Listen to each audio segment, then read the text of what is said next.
Before we come to Prime Minister's questions, can I welcome into the gallery the Speaker of the Parliament of Fiji and the President of the European Parliament. We start with questions to Prime Minister Badenoch.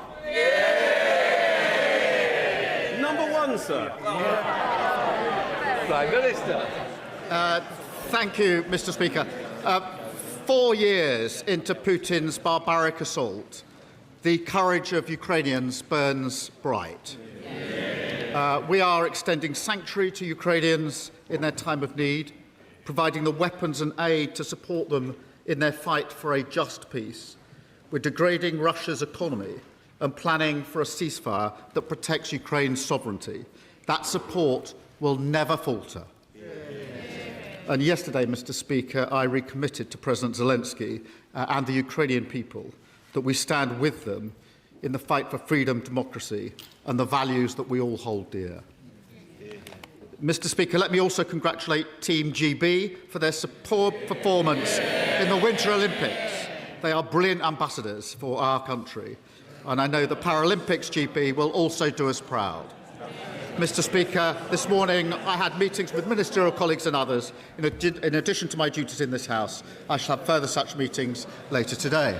Thank you, Mr. Speaker. And may I associate myself with the remarks of the Prime Minister in respect of Team GB and Ukraine.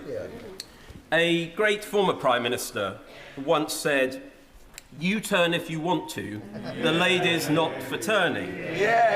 Like the leader of my party today, she was a leader of principle and backbone. But we know this current government is no stranger to the U-turn. So given that, can I gently tempt the Prime Minister to add one more to the current tally to help get Britain working again by backing the fantastic shops and businesses in Melton Mowbray Town Centre and high streets across my constituency and beyond to succeed and grow by scrapping the government's business rate changes that will hit so many of them hard in April? Well, it's good to see him in good form, particularly, if I may say so, after his health scare, which he and I have discussed a number of times. He discusses a former leader of his party. He was the former health minister, I think, who presided over record waiting lists. He was the former prison minister who left the prisons overcrowding. And he was the former economy minister under Liz Truss. We're picking up the mess and we're turning it around. Rachel Hopkins. Thank you, Mr. Speaker.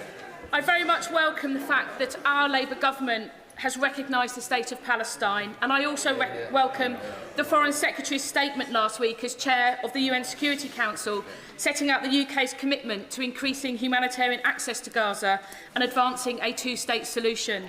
Does the Prime Minister agree that protecting civilians, upholding international law and supporting Palestinian-led governance are essential for a lasting peace? Prime Minister. Well, can I thank her for raising this really important issue, because the ceasefire in Gaza remains fragile and protecting Israeli and Palestinian civilians is critical to the next phase of the peace plan. Mr. Speaker, I'm proud of our commitment to a two-state solution, and we will be hosting the peace-building conference in March to build lasting peace and security for both Palestine and Israel. Hamas must decommission its weapons, destroy its terrorist infrastructure, and can have no future role in running Gaza. And Mr. Speaker, whilst aid flows have increased, the level of need is still dire, and the Israeli government must stop blocking supplies and preventing work of international NGOs. That is unconscionable, and it is costing Palestinian lives. We come to the Leader of the Opposition, Kemi Badenoch. Thank you, Mr. Speaker. And can I associate this side of the House with the Prime Minister's comments about Ukraine and Team GB? Mr. Speaker, before the Prime Minister and I became MPs, parties of every colour increased the cost of going to university. The system is now at breaking point for graduates. I believe the student loans have become a debt trap. It is time for all of us to do something about it. Will he cut interest rates on student loans? Prime Minister. Well, Mr. Speaker, I have to say I'm glad to learn that the Leader of the Opposition has finally admitted that they scammed the country on this. And that applies to everything they did in government. We inherited their broken student loans system. We've already introduced maintenance grants to improve the situation, which they scrapped. And we will look at ways to make it fairer. And we will do other things within the economy to help students. What other things they say? The news this morning, Mr. Speaker, 7 a.m, energy bills coming down by £117 for millions of families and young people struggling. That's guaranteed money off bills in April, driven by the action that this Labour government has taken. We promised to cut the cost of living. We are cutting the cost of living. Mr. Speaker, I asked him if he would cut interest rates on student loans. No answer. And for the record, energy bills are still higher than when he came into office. He keeps talking about the last government. In case he hasn't noticed, my party is under new leadership. A lot of people wish his was too, including the backbenchers sitting behind him. But let's talk again about student loans and student fees even. Because to win the Labour leadership, yes, with Labour together, the Prime Minister promised to abolish tuition fees. In opposition, the Education Secretary said, graduates, you will pay less under a Labour government. I wonder what happened to those people. But can the Prime Minister tell us whether graduates are paying more or less under Labour? Prime Minister. Certainly many in her party are under new leadership, Mr. Speaker. They're up there. The only change she's brought to her party is to make it smaller. And she talks about interest rates on loans. Mr. Speaker, not only have energy prices come down this morning, but since we were last here across the dispatch box, inflation has fallen as well, which has a huge impact on interest rates. Fallen to 3%. And the Bank of England say it's going to keep on falling. That's only happening because of the decisions that we made at the budget, opposed by the party opposite. They talk about the cost of living. This government is taking action, and under their watch, inflation was 11%, which crippled the state of finances for students as their loan rates went up.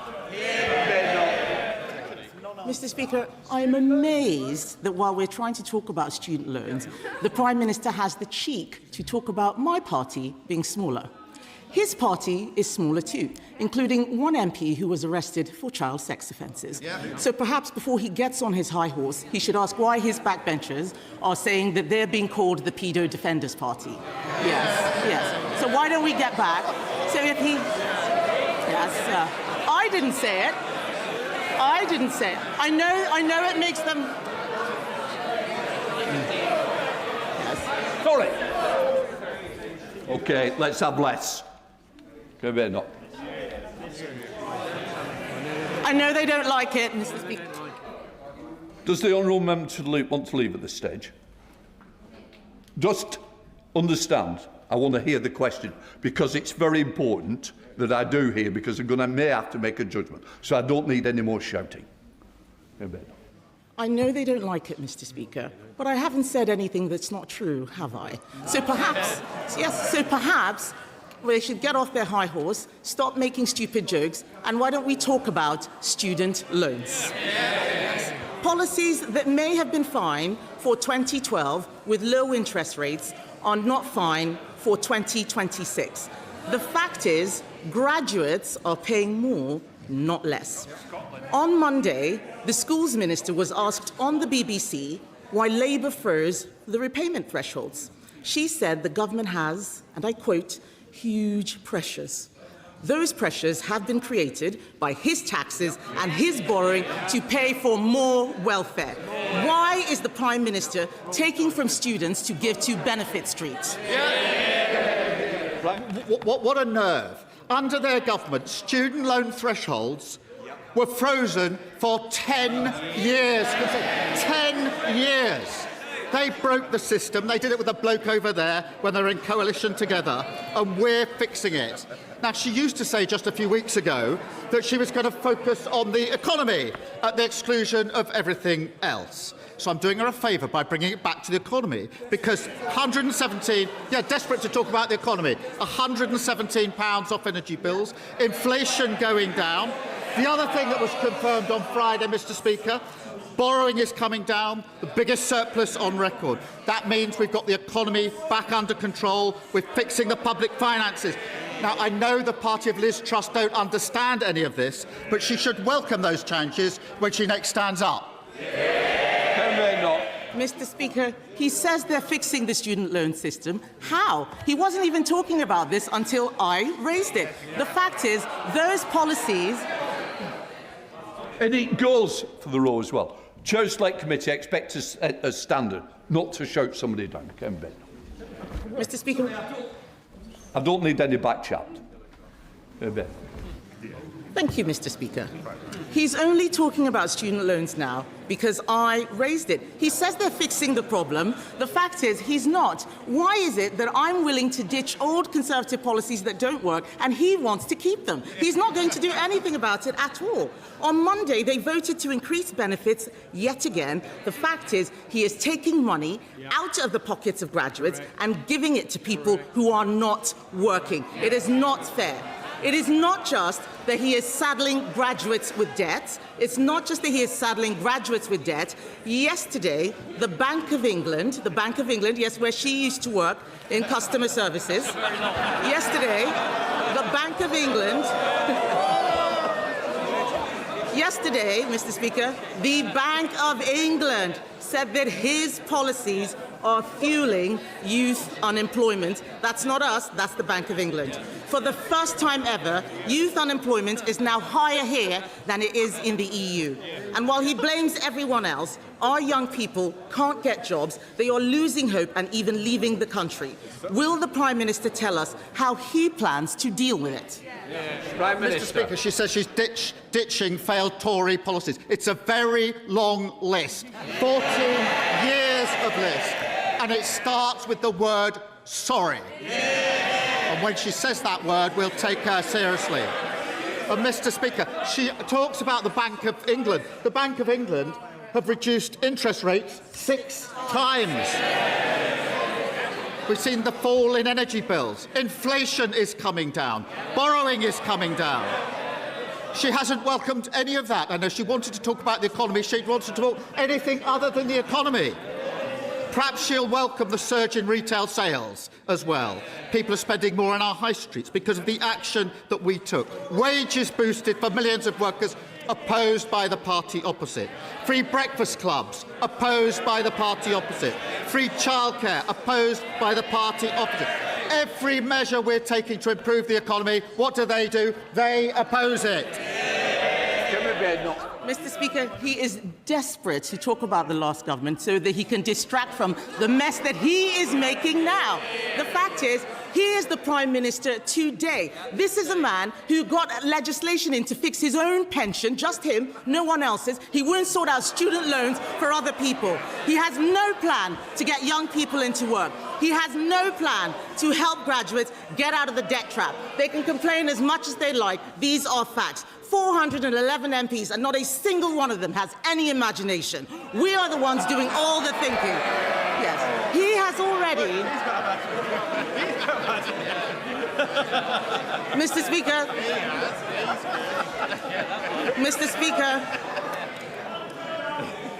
Mr. Speaker, the Prime Minister has already made 15 U-turns.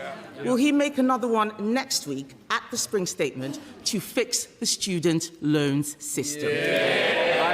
She wants me to talk about this government. Bills down under this government, £117. Inflation down under this government. Surplus up, record. Resales down. She won't welcome the economic news, but the business community is welcoming the plan. Business confidence is up. The FTSE's at a record high. the President of the British Chamber of Commerce has said this is the year our economy could turn around. Her miserable strategy of talking down the economy isn't working because Labour's got a plan for Britain. Kemi Badenoch. Mr. Speaker, it'll only turn around this year if he stops being the leader. Perhaps they can do something about that. He wants us to welcome economic news. I'm sorry, but I'm not going to welcome the fact that youth unemployment is at its highest ever. I am not going to welcome the fact that unemployment has increased every single month under this Labour government. He is not doing anything about student loans because he is not governing. And he is not governing because he cannot govern. He is distracted by Labour scandal after Labour scandal. Mr. Speaker, even today now, there is an inquiry into the Inquiries Minister. That is all that they have offered since they came in. The defining moment of this man's premiership will not be breakfast clubs. It will be the sight of the man he appointed as ambassador to Washington just last year getting arrested. No wonder they're calling themselves all sorts of things. He needs to stop moaning about us and start fixing his useless government. Why should the country have to put up with 3 more years of this? Yet again, she's shown why she is so utterly irrelevant. Harping from the sidelines, trying to talk down the economy. Hello. Please, I want to hear the question, so do your constituents. Prime Minister. All she does is carp from the sidelines, talk the economy down, talk the country down. In the meantime, because of our work, what is happening? Energy bills down, as announced this morning. Inflation down. Borrowing down. And what's up? Retail spending is up. Investment is up. Business confidence is up. That's the difference a Labour government makes. Thank you, Mr. Speaker. Residents in Stanley, in my constituency, are very excited about having their say on how to spend the £20 million of Pride in Place funding that Stanley South has received as one of the 250 most deprived neighbourhoods in the country. There are other villages and areas in North Durham that are too small to qualify for Pride in Place at the moment, but also urgently in need of investment. For instance, Grange Villa, New Kyo and the Avenues area of Chesterley Street. Will the Prime Minister consider an additional wave of Pride in Place funding to target smaller, more concentrated areas of deprivation? Well, I thank him for that, and I know how meaningful Pride in Place investment is to his constituents. We're backing communities with the funding and the powers they need to invest in their priorities, which is unleashing jobs, growth and opportunity. In answer to his question, I can confirm that the next wave of Pride in Place will invest in an additional 169 neighbourhoods focused on smaller areas, looking closely at deprivation. We're reversing the austerity that ripped the heart out of our high streets and our communities and giving local people a real say over how money is spent. Leader of the Liberal Democrats, Sir Ed Davey. Can I join the Prime Minister in congratulating Team GB on our most successful Winter Olympics ever? And can I also join him in solidarity with our Ukrainian allies and friends after 4 years of them resisting Vladimir Putin's war machine? Mr. Speaker, the former Prime Minister, Gordon Brown, has raised deeply shocking concerns that Jeffrey Epstein may have used British airports and even RAF bases to traffic young women and girls in and out of our country. This is appalling. The Prime Minister knows that I agree with Gordon Brown that there needs to be a full public inquiry into all this. If he doesn't agree with Gordon Brown, will he, at the very least, commit to releasing the flight logs and related documents? Will he wait for the House to force the government to do that? Prime Minister. Well, I think it's important to appreciate there's obviously a police investigation going on, and I think it's right, and I'm sure he agrees with this, that that has to go wherever the evidence takes it. And we have to let that investigation run its course before deciding what next action needs to be taken. Sir Ed Davey.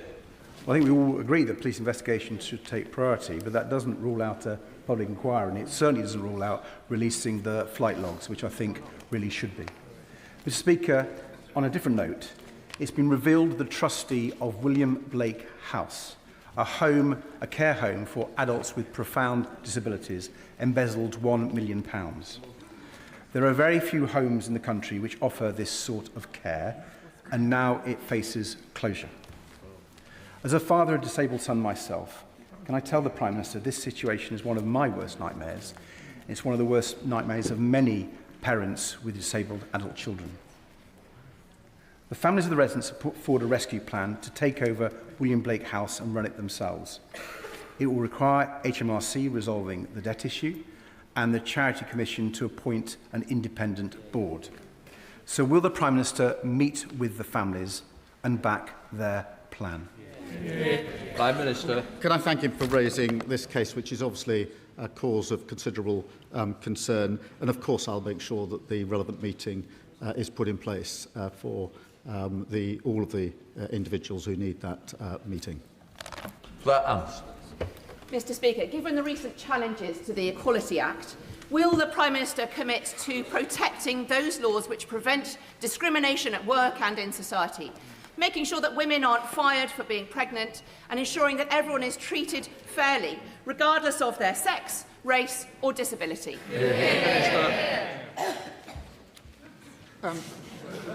Mr. Speaker, I'm proud of the Equality Act that was passed by the last Labour government. We will always fight for working people, and compare that to Reform, who want to go back to the dark days where people can be discriminated against because of who they are, ripping up protections for workers and renters, and ending the right for grieving parents to take a few days off work if the worst should ever happen to their child. But, Mr. Speaker, I also have to raise this. A death threat was shared by Reform's Deputy Council leader in Lancashire against the brilliant member for Bolsover. It said she should be shot. When death threats were made against the member for Clacton, I stood at this dispatch box and condemned them outright. If he has any decency or backbone, he will stand up, apologise, condemn the comments and sack the individual in his parties. Will he do so? Nigel Farage.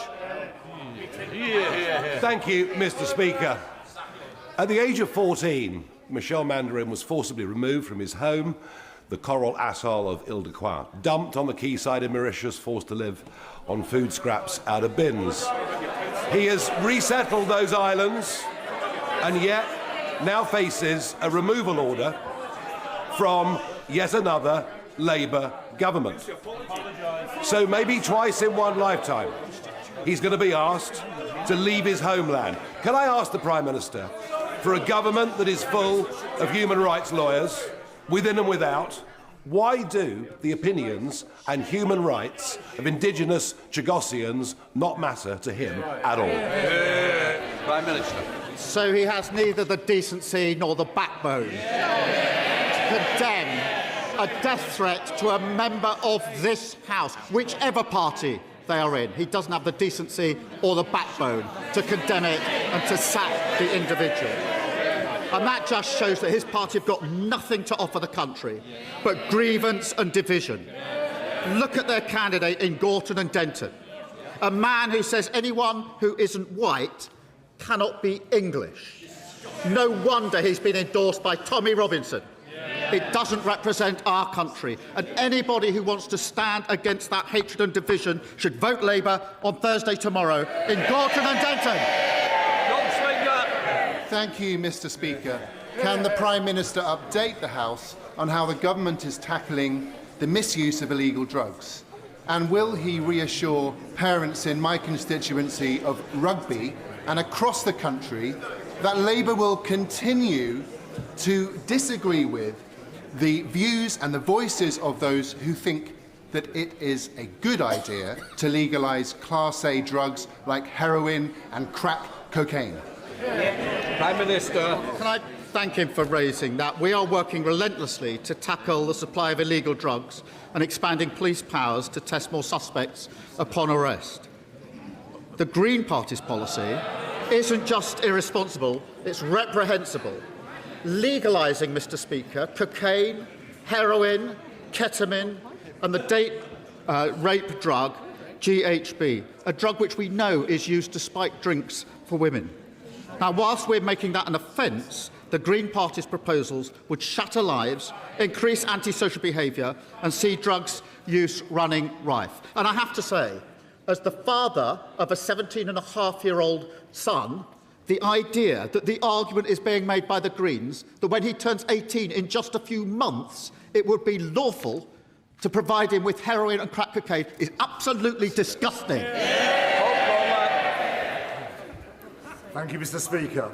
The Prime Minister recently stated we will not allow the powerful to treat justice as optional.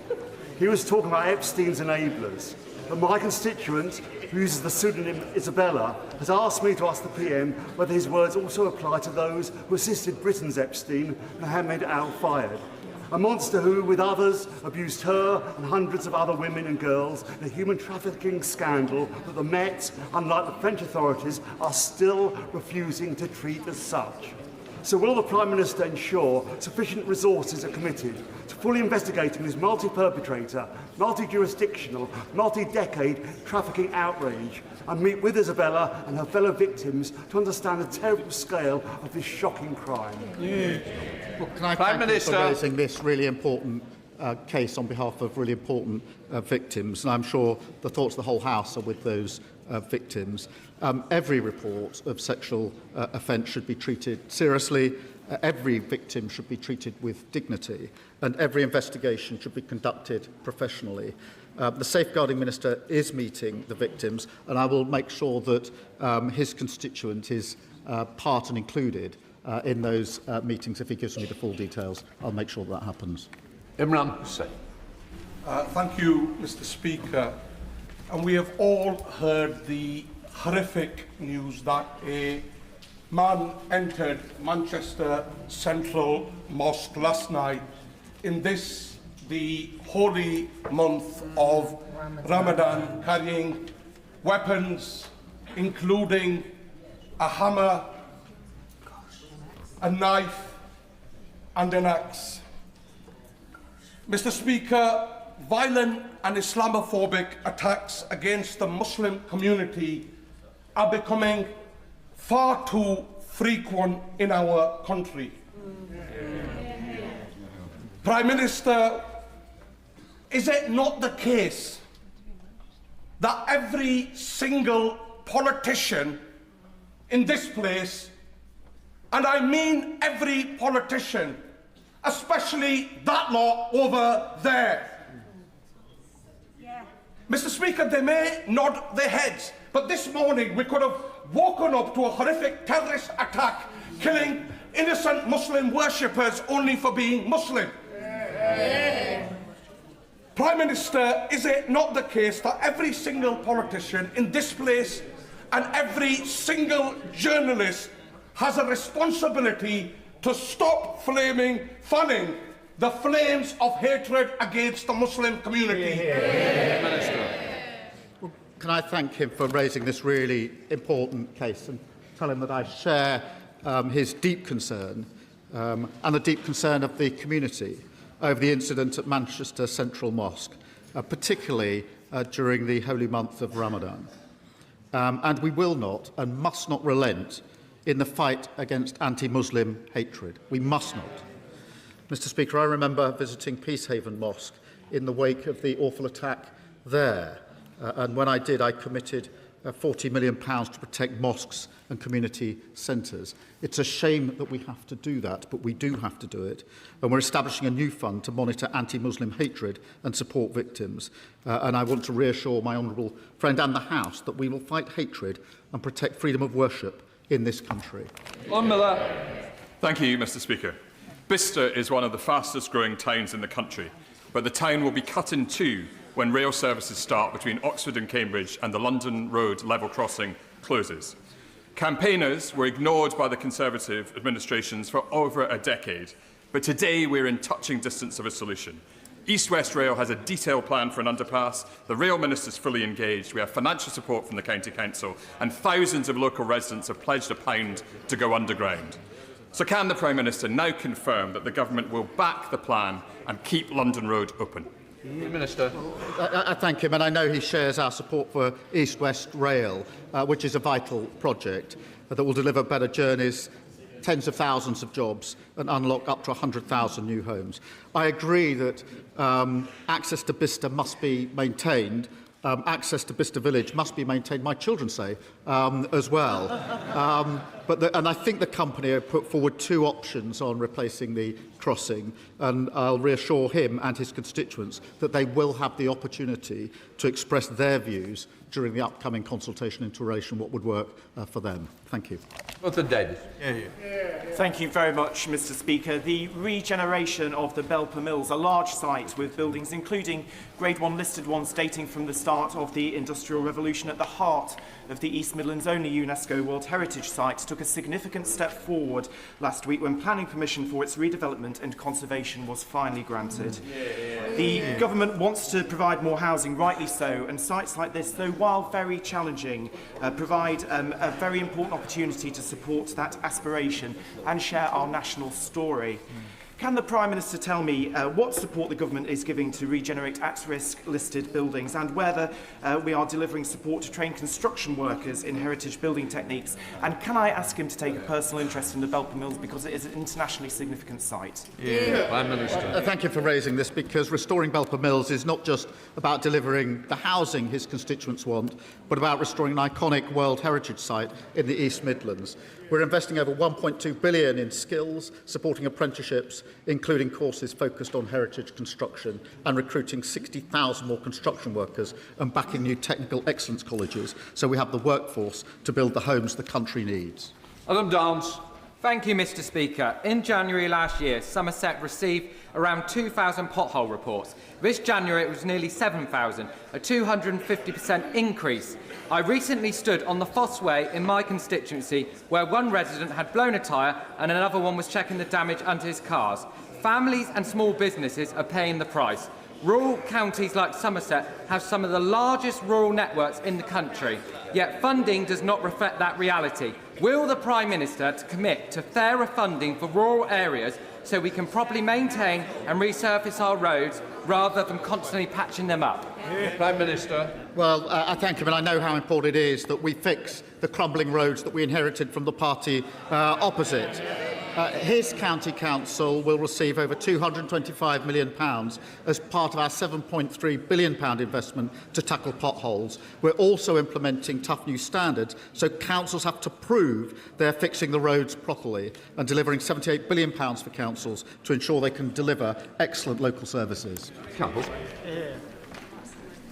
Thank you, Mr. Speaker. In 2024, 2.64 million animals were used in the UK in medical experiments. As chair of the All-Party Group in phasing out animals in medical research, I think it's important to note that an estimated 92% of drugs fail in human clinical trials, even though they have passed preclinical tests, including animal tests. Innovative non-animal research methods are increasingly available and provide viable alternatives. Whilst I very much welcome our Replacing Animals in Science strategy, for this to be meaningful, a robust implementation timeline must be set. I ask the Prime Minister to consider that we lead the way and start by introducing an immediate ban on the use of dogs in these often horrific experiments. Well, can I thank her for her dedicated work on this, and we are committed to phasing out animal testing wherever possible.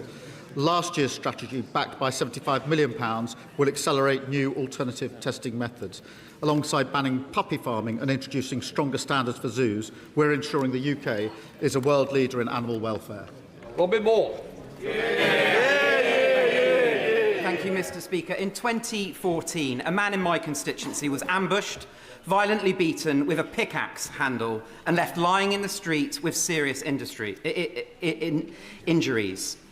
At the time of the conviction, the judge called it a brutal attack. Mr. Speaker, many constituents have contacted me to express their concern that the perpetrator of this attack is still a sitting Labour councillor in Keighley and was recently pictured celebrating an election with convicted crack cocaine and heroin dealers.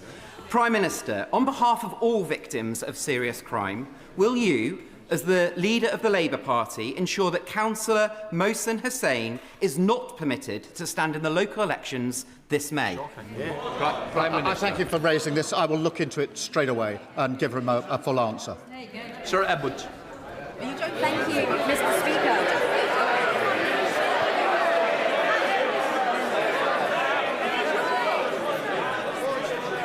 Order. Mr Benton Glenn, you're getting carried away with some other colleagues behind you. Mr Davis and others, please. Sir Edwards. Thank you, Mr. Speaker. Prime Minister, I need your help.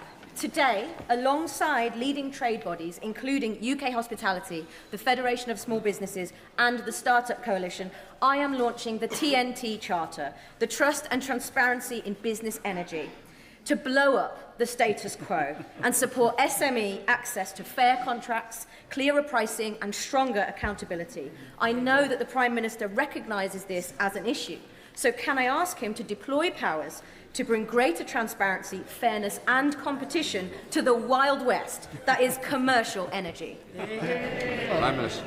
Mr Speaker, we inherited the highest industrial energy costs in Europe because of the failed policy of the party opposite. Our British industry supercharger is cutting bills for major industries, but she's right to champion the SMEs as well. I can confirm we will appoint Ofgem to regulate and stamp out exploitation by third-party intermediaries, helping to reduce bills, and I'll make sure that she gets a meeting with the ministers to discuss the issues that she's raised with me. Stephen Guthrie. Mr Speaker, even the embarrassingly loyal Scottish Labour Party seem to have lost confidence in the Prime Minister. Can I say to the Prime Minister, please don't let that put you off coming and campaigning in Scotland on your government's record. But can he tell us why is it that those who are so close to him have abandoned him, given the government's record? Prime Minister. I remember when they used to sit down here, didn't they, before the election, Mr Speaker, and now they sit up there because we won the general election in 2024 with a landslide majority. Thank you, Mr Speaker.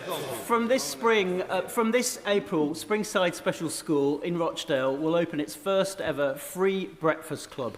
That's a big change enabled by this Labour government, and one that the head teacher, Mrs Fierro, said will make a big change to all the parents and children at her school. But Rochdale's growing popularity and growing population desperately needs a new secondary school. So will the Prime Minister arrange with me to have a meeting with the DFE to get our secondary school over the line to help all children in mainstream and in SEND get more provision? Well, we're determined to halve the disadvantage gap and give all children the best start in life.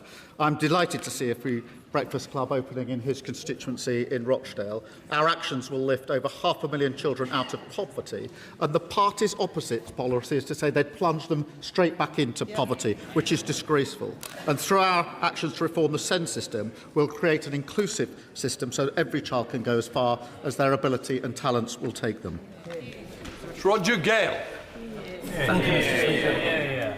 Mr Speaker, you will recall that some months ago I asked the Prime Minister why, as the Director of Public Prosecutions, he did not bring charges against Mohammed Fayed for rape and for assault.